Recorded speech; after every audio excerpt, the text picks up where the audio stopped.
एकदम पूरा बिहार तैयार है कि अब की बार देखिए कुछ कारणों से हो जाता है। हम लोग ने सिर्फ चुनाव हारा है, हिम्मत थोड़ी नहीं हारा है। अब फिर से पूरी महागठबंधन तैयार होकर के आ गई है। वीआईपी पार्टी देख लीजिए पूरी मजबूती से हम लोग महागठबंधन के साथ में अब की बार बिहार की सत्ता को पलटने का काम करेंगे।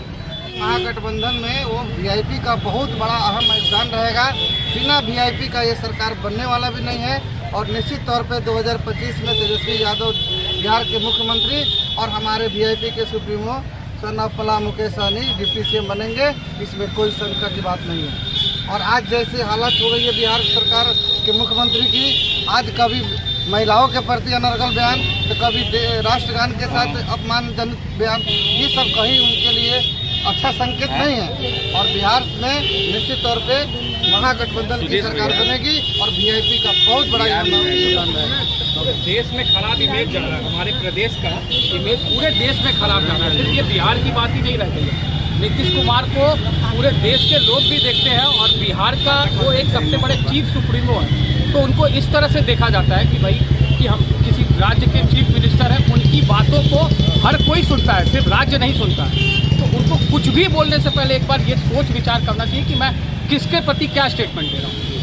हम तो कहना चाहेंगे महामहिम राज्यपाल जी से कि उनके घर में जो खान पान परोसा जाता है उसका एक बार जांच करा लिया जाए।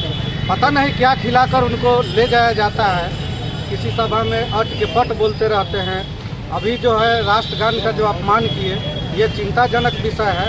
उनकी मानसिक स्थिति खराब हो गई है या उनके खाने में कुछ मिलाया जाता है, यह भी सोचने वाली बात है। माननीय राज्यपाल महोदय से हम लोग आग्रह करेंगे तो उनके खान पान पर विशेष ध्यान दिलवाते हुए उनकी जांच कराई जाए और खाना परोसने के पहले भी उनकी जांच कराई जाए कि क्या खाना में तो कुछ ऐसा नहीं मिलाया जाता है जिससे उनकी मानसिक संतुलन बिगड़ जाती है और अट के पट बोलते रहते हैं। मैं आह्वान करूंगा कि उनकी जांच कराई जाए और उस पर विशेष ध्यान दिया जाए।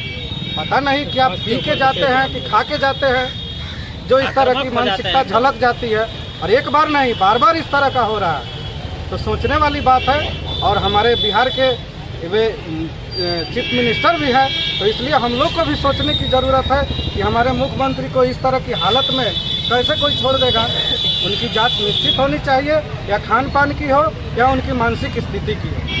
मैं यही सरकार से मांग करता हूँ। वैसे भी उनको नैतिक तौर पर उनको इस्तीफा दे ही देना चाहिए, क्योंकि देश के राष्ट्रगान के साथ उन्होंने अभद्र व्यवहार किया है और उनको नैतिकता के आधार पर मुख्यमंत्री पद से इस्तीफा दे देना चाहिए। जब देश के राष्ट्रगान के साथ जो हम लोग की धरोहर गीत होती है, हमारे भारतवासी इसको सम्मान करते हैं और उसके साथ वो अवहेलना कर रहे हैं, इसलिए उनको इसके आधार पर उनको नैतिकता के आधार पर इस्तीफा दे ही देना चाहिए।